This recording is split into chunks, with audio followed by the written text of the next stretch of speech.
Good morning, students. Let's continue our novel, chapter 50. Elizabeth realizes that her opinion of Darcy has changed so completely that if he were to propose to her again, she would accept. She understands, however, that given Lydia's embarrassing behavior and the addition of Wickham to the Bennet family, such a proposal seems extremely unlikely. हाँ जी, Elizabeth अब realise कर रही है कि Darcy के बारे में उसकी ओपिनियन पूरी तरह से चेंज हो चुकी है। अगर अब डार्सी दोबारा उसको प्रपोज़ करता है मैरिज के लिए तो वो एक्सेप्ट कर लेगी, बट वो ये भी समझती है कि जो लीडिया के कारण एम्बैरेसिंग बिहेवियर जो लीडिया ने किया है या विक्रम अब उनकी फैमिली का मेंबर है, तो ऐसा प्रपोज़ल आना काफ़ी मुश्किल है। Mr. Gardiner writes to Mr. Bennet again to inform him that Wickham has accepted a commission in the north of England. Lydia asks to be allowed to visit her family before she goes north with her new husband. After much disagreement, the Bennets allow the newlyweds to stay at their home. The 10 days visit is difficult. Lydia is oblivious to all of the trouble that she has caused, and Wickham behaves as if he has done nothing wrong. One morning while sitting with Jane and Elizabeth, Lydia describes her wedding and mentions that Darcy was in the church. Elizabeth is amazed and sends a letter to Mrs. Gardiner asking for details.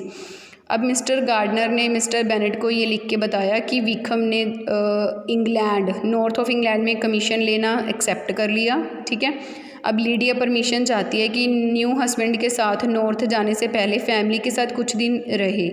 वैसे कोई agree नहीं हो रहा था, but काफ़ी ज़्यादा मतलब disagreement के बाद चलो वो रेडी हो गए उन्हें वहाँ रखने के लिए। तो 10 डेज़ के लिए वो लीडिया और विक्रम वहाँ रहने आते हैं। अब लीडिया समझ रही है कि उसके कारण कितनी परेशानियाँ हुई हैं, लेकिन विक्रम को कोई फ़र्क नहीं पड़ता, उसे लगता नहीं कि उसने कुछ गलत किया है। एक सुबह क्या होता है, जेन और एलिज़ाबेथ के साथ लीडिया बैठी है, अपनी शादी के बारे में बातें कर रही है। ठीक है, और उसने ये भी बताया कि जब चर्च में उनकी शादी हुई थी तो डार्सी भी वहाँ था।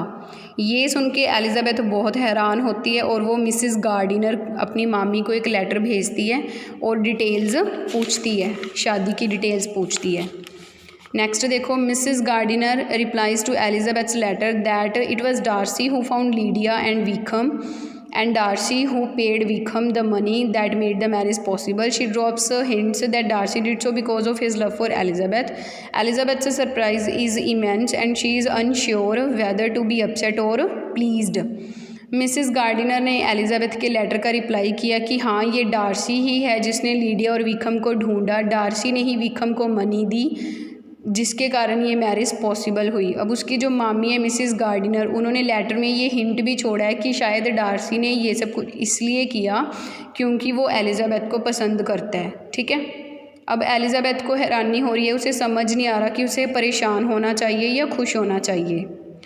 After Wickham and Lydia depart for their new home in the north, news arrives that Bingley is returning to Netherfield Park for a few weeks. Mr. Bennet refuses to visit him, much to the family's discomfort.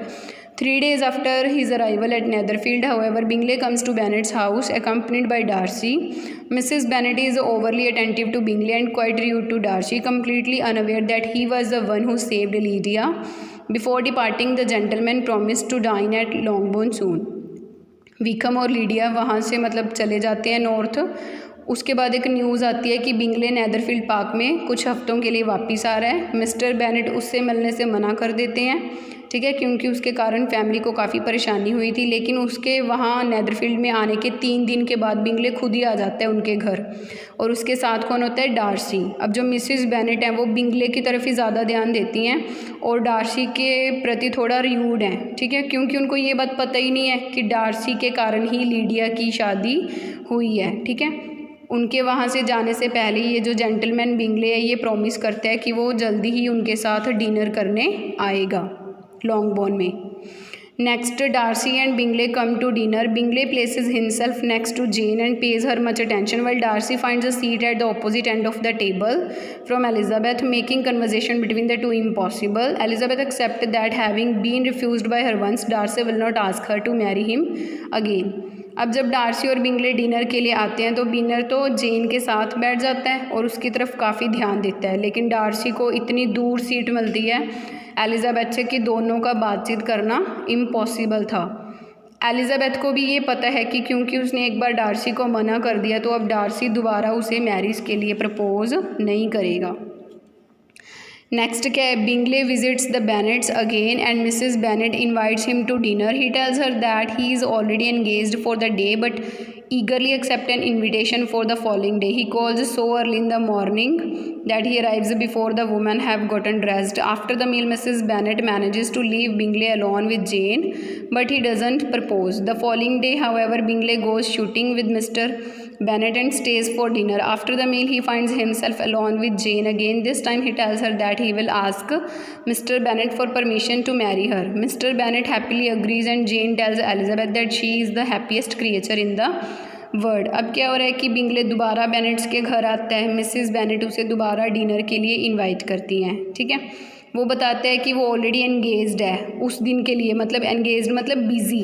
ठीक है, उस दिन तो वो busy है, लेकिन अगले दिन का इनविटेशन वो एक्सेप्ट कर लेता है. ठीक है, अगले दिन सुबह वो इतनी जल्दी आ जाता है कि अभी घर की औरतें तैयार भी नहीं हुई थी.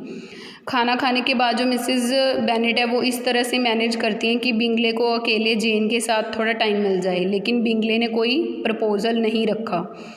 उससे अगले दिन क्या होता है, जो बिंगले है वो शूटिंग के लिए मिस्टर बेनेट के साथ जाता है और डिनर के लिए वहीं रुक जाता है. फिर खाना खाने के बाद उसको अकेले टाइम मिल जाता है जेन के साथ, और इस बार वो जेन को प्रपोज़ भी कर देता है कि वो मिस्टर बेनेट से बात करेगा कि वो जेन से शादी करना चाहता है. तो मिस्टर बेनेट खुशी खुशी एग्री हो जाते हैं. जेन क्या बोलती है कि वो इस दुनिया की सबसे हैप्पीएस्ट पर्सन है. किसको बोलती है वो ये बात? अपनी सिस्टर एलिजाबेथ को. The engagement settled. Bingley comes to visit often. Jane learns that he had no idea that she was in London over the winter and she realizes that his sisters were attempting to keep him away from her. Meanwhile, the neighborhood agrees that the Bennets are extremely fortunate in their daughter's marriage. हाँ जी, उनकी मतलब जो engagement है, जो रिश्ता है वो हो जाता है. बिंगले अक्सर वहाँ आता जाता रहता है. ठीक है, जेन को पता चलता है कि बिंगले को कोई आइडिया ही नहीं था कि विंटर्स में जो जेन थी वो लंदन में रह के आई है. ठीक है, उसको फील होता है कि जो उसकी बहनें थी ना, बिंगले की बहनें, उन्होंने कोशिश की बिंगले और जेन को दूर रखने की. ठीक है, उसी वक्त जो उनका आस पड़ोस है वो ये बात मानता है कि जो बेनेट्स फैमिली हैं या उनकी जो डॉटर्स हैं वो काफ़ी लकी हैं अपनी मैरिज को लेकर. ओके, सो कीप रिवाइजिंग, यहाँ तक रिवाइज करना. Okay, thank you for listening.